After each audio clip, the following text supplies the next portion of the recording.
Here's how I would structure a workout if you only had 45 minutes to train. In today's YouTube, I'm gonna be covering everything you need to know about time efficiency with your workouts, why some of you actually might be training too long, and how we can maximize the time that you're already putting into your workouts. So come follow along. So the inspiration for this video actually comes from what actually just happened with a client about an hour and a half ago. So one of my clients called Nick, he basically had 45 minutes to train in. And I think this is a really common thing that comes up with a lot of people, in that they are a little bit more time poor when it comes to training. I've had some clients recently talk about, you know, the time it takes them to travel to the gym and then train and then get home, and it's like 2.5 hours out of their day. And these aren't people that are living an hour and a half away from the gym or 45 minutes each way. These are people that live like 10 minutes down the road or something. So this inspiration comes from real world, but also a lot of people that need to be shown how to work out in 45 minutes. The main thing I want to get across in this video is that you don't need an hour to train in. Training is about efficiency. It's not about ticking a box, I've been to the gym for an hour. It's about doing the exercises that you need to be doing based on your training history, your goals, your body structure, and doing them well. And I always say this to people, especially people that I have to hold back and tell them actually to do less. In many circumstances, less is more. There are some people that might come to me, especially some of my online clients, they'll come to me and they might be doing 6, 7 exercises in a workout. Now, how many of those exercises aren't doing much for you right now? I would rather you be doing, say, 4 really, really high quality exercises and getting the most out of those than doing 6 or 7 junk exercises. So one of the first things that I do as a coach is not necessarily to give you a brand new plan. It's to look at what you're doing right now. If you're someone already training, what you're doing right now, take out the stuff that's not working and teach you how to use the exercises that you should be using that might be in your current plan or even in a new one in the best way we possibly can. So let me show you that workout, and it will give you a good idea as to how to structure your training if you're a little bit time poor, but also how to get the most out of your exercises, and really to show you that you don't need 7 exercises to get in a really good high quality workout, ultimately to get better results. In Nick's workout, the first movement that we used was a hamstring curl machine that we're sat on right here. So it's a lying hamstring curl. Now, again, just a reminder, you're not Nick, right? So a little bit of a background to Nick. He's got some knee issues. He's got some issues with his foot. Right now, there are some things that we need to work around. He's got a unique kind of body structure and his goals are unique to him. So this isn't a case of you copying his workout. It's a case of me just showing you how we've done things, right, to get the most out of his workout. So hamstring curl was first. The reason why we do a hamstring curl first with Nick in particular, and the reason why I'm a big fan with a lot of people, is simply we get a lot of blood to those hamstrings, which helps improve those knees. Knees always feel better after some hamstring curls, and then we go to, say, a squat variation afterwards, and we're just able to squat a little bit better. Also, one of the main things I see with people with knee issues is just really poor hamstring strength. So if we prioritize and isolating the hamstrings at the start, we're improving their strength a little bit quicker. So hamstring curl machine, lying. So making sure obviously the machine's set up.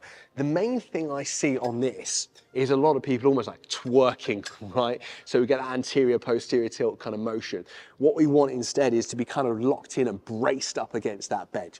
So you can hold the handles here, you can lock under here, depends on the design of your machine.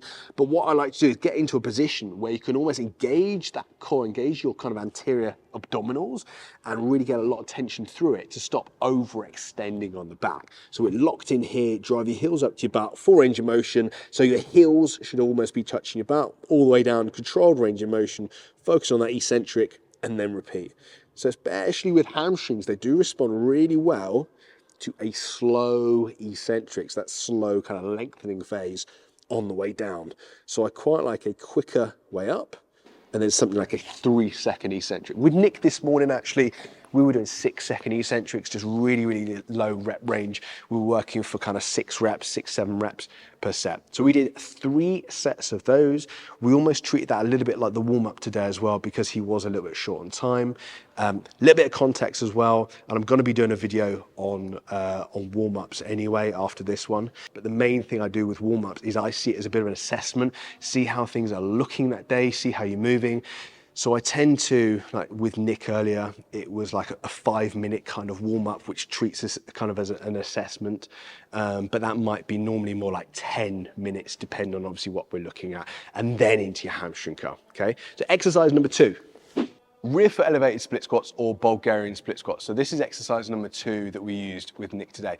Now, depending on how Nick feels and almost his, based on his like assessment style warm up, if he's looking like he's really stable, things are moving nicely, he's slept well, his recovery's well, we tend to do more like a bilateral, like a 2-leg squat variation.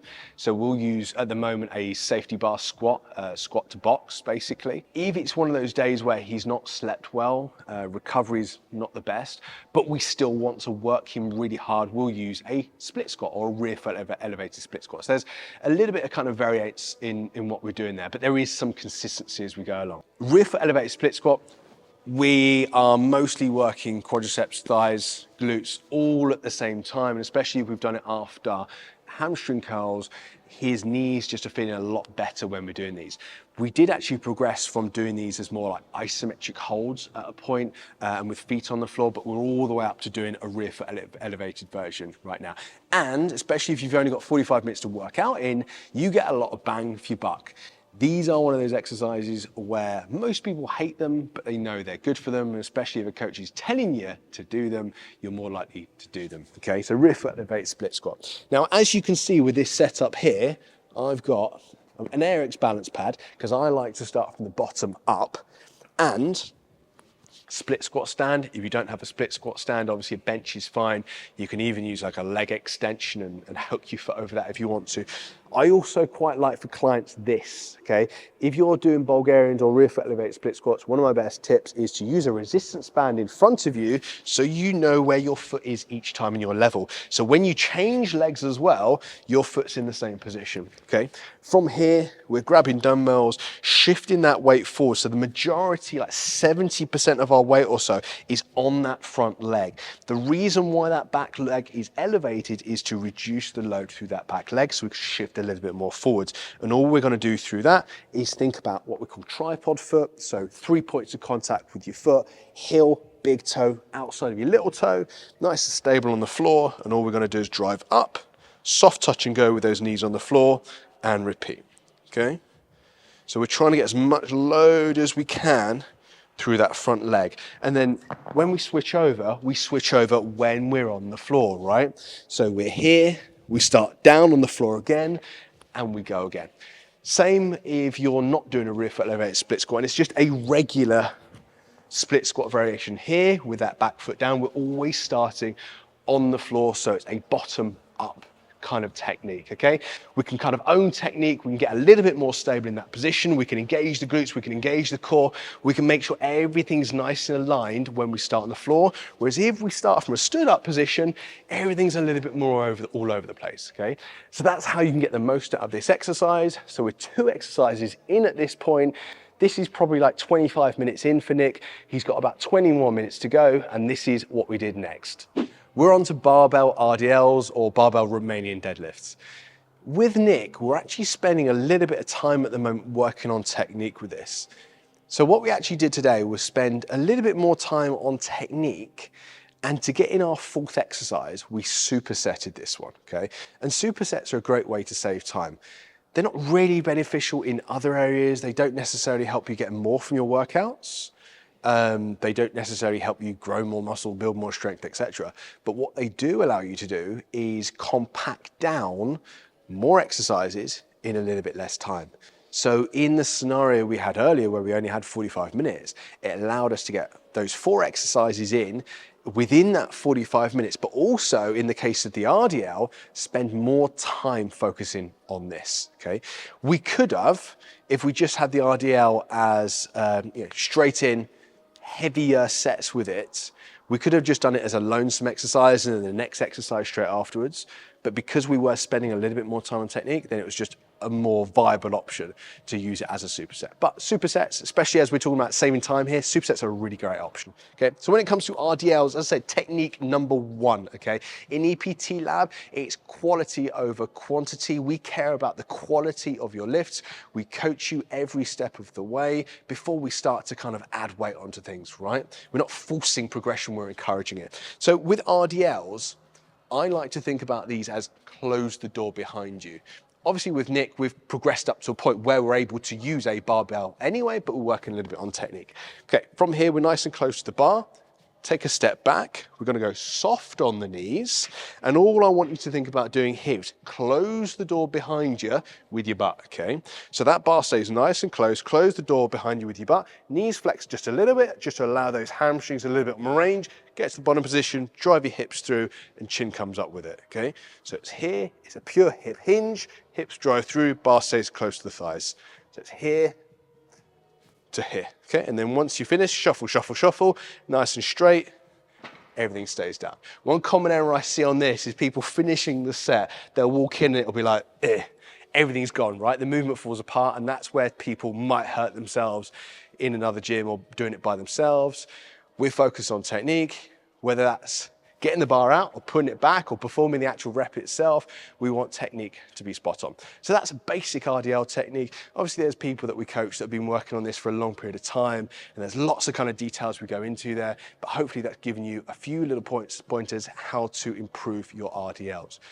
Another way I like to think about them is a chop of the hips, okay? So obviously you can't do this with the bar in your hand, but if you're someone just starting out, you're not gonna be using a barbell anyway. You might be using like a kettlebell behind your back, pushing that kettlebell back just to focus on that hinge technique. We might be using like a dowel behind the back to do that, but we're thinking about chopping the hips back just to focus on that hip hinge. The main goal really with this one is that we're hinging off our hips, not our spine, okay? So it's hips, not spine, okay? So that's our barbell RDL. That's our third exercise with Nick, which we supersetted with our fourth exercise coming next. Ab wheel rollouts. Now, this ab wheel right here seems like something that you could probably buy off of JML or something like that, some kind of TV channel. But actually, an ab wheel rollout using an ab wheel is arguably one of the most effective abdominal and anterior core exercises that you can do, especially if we're doing any kind of hip extension variation, any kind of hip hinge like the RDL we were just doing. It makes sense for it to be an antagonist superset, i.e. you've just been extending your back now or working on that posterior chain. Now we're working on everything that's anterior around the front. An ab wheel rollout kind of integrates a lot of things. So it's not just that anterior core, it's also hip flexors, it's also a little bit of lats in there as well. We get a little bit of upper body in there as well, but this is a lower body workout and it makes sense to get a little bit of core in there as well. So full variation. Now I like it kind of as like an unravel, unpeeling of the spine. It's almost starting off in what I call like a hissing cat position. And all you're gonna do is push the hips forwards. Common mistake I see with these is people pushing the arms forwards. It's a push of the hips forwards. And gradually you're trying to work it so the nose can almost touch the floor and then it's all the way back up into that hissing cat position. So it's a flexion of the spine at the top, and then in that bottom position, we're resisting extension on the floor. So at the bottom, it's almost like an anti-extension exercise. At the top, it's a abdominal or a spinal flexion exercise. Now, Nick with these, he's brilliant, right? He's getting to sets of about 10 to 12 right now. And on the odd occasion, if we want to drop that rep range and make things a little bit harder, we do actually use a banded variation where we're putting a band around this one and the band's gradually adding resistance as he pulls. But if you're someone just starting off with ab wheel rollouts, I'm going to show you an easy way to get stronger at them and for your core to improve over time. So eventually you can get full range of motion nose towards the floor, and that's simply to do it in front of a wall, okay? So all I'm going to do here is just simply come around here and set up in front of a wall, okay? So same idea, same starting position, but that wall is acting as my stopper, okay? So all I'm gonna do is just work to the wall, come back, flex into the spine. So push our hips forwards, back, flex into the spine. If I'm really good at that, I'm gonna come back a little bit further. So I'm getting a little bit lower towards the floor. And then eventually, I'm not gonna need the wall. I can just go all the way down to the floor. If you don't have the ability to put it in front of a wall, you can also use like a heavy kettlebell in front of you as a stopper as well, which is another option. Then obviously over time, you can take that kettlebell further away. So that is our last exercise. That's 4 exercises. We got that done with him in under 45 minutes, and we got a good, efficient workout. So the main thing I want you to take away from today is that it's quality over quantity. 4 good exercises is way better than 6 or 7 bad ones. If you need to or want to use supersets, you can do. It's a great way to save time.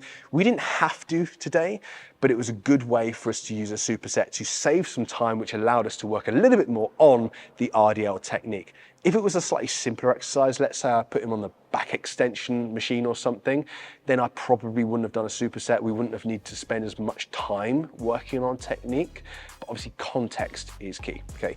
So that's the main thing, okay? Time efficiency is what we're all about at EPT Lab. Hopefully you've got an idea as to how we might structure a workout, a lower body workout, to maximize your time, especially if you've only got 45 minutes to train in.